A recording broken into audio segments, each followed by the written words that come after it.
یہ کہانی ہے ایک پیغمبر کی جو صرف اللہ کے حکم پر کھڑا رہا، اور ایک ایسے ظالم کی جو اپنے آپ کو رب کہہ کر انسانیت کو ذلیل کرتا رہا۔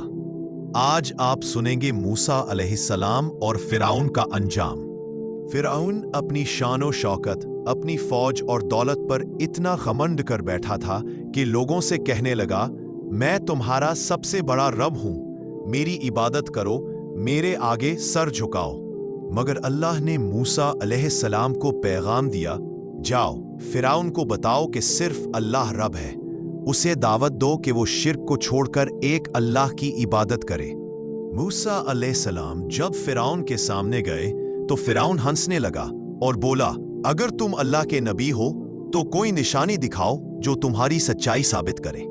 موسیٰ علیہ السلام نے اپنا عصا زمین پر پھینکا اور اللہ کی قدرت سے وہ ایک عجیب و غریب بڑا سانپ بن گیا جو سرکتے ہوئے قصر میں گھوم گیا۔ سب لوگ دہشت زدہ ہو گئے۔ فرعون نے سوچا یہ تو جادو ہے۔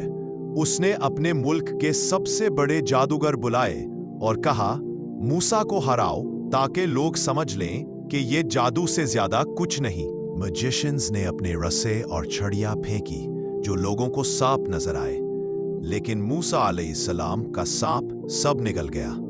ساری حقیقت سامنے آ گئی۔ جو لوگ جادو کو سب سے اچھی طرح جانتے تھے، انہی نے سب سے پہلے سجدہ کیا اور کہا، ہم رب العالمین پر ایمان لائے، موسیٰ اور ہارون کے رب پر ایمان لائے۔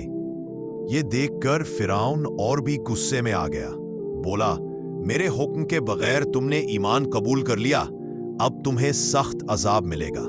موسیٰ علیہ السلام نے اللہ کے حضور دعا کی، پروردگار ہمیں اس ظالم کے ظلم سے نجات دے، ہمیں اپنی رحمت سے حفاظت عطا فرما۔ اللہ نے موسیٰ علیہ السلام کو حکم دیا کہ اپنی قوم کو لے کر فرعون کے ملک سے نکل جاؤ۔ موسیٰ علیہ السلام نے رات کے اندھیرے میں ہجرت کا سفر شروع کیا۔ صبح ہوتی ہی فرعون کو پتہ چلا اور وہ اپنی فوج کے ساتھ دوڑتا ہوا ان کا پیچھا کرنے نکل پڑا۔ ہر طرف گھوڑا سوار اور تلوار بردار سپاہی۔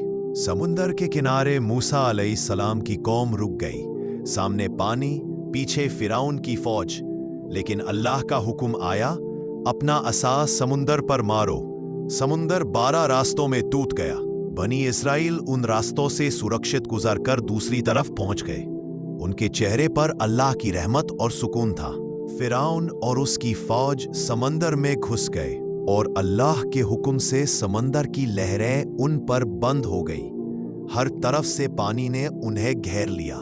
جب موت سامنے آئی تو فرعون چیخ کر بولا، اب میں موسیٰ کے رب پر ایمان لاتا ہوں، مگر اس وقت ایمان قبول نہیں ہوتا۔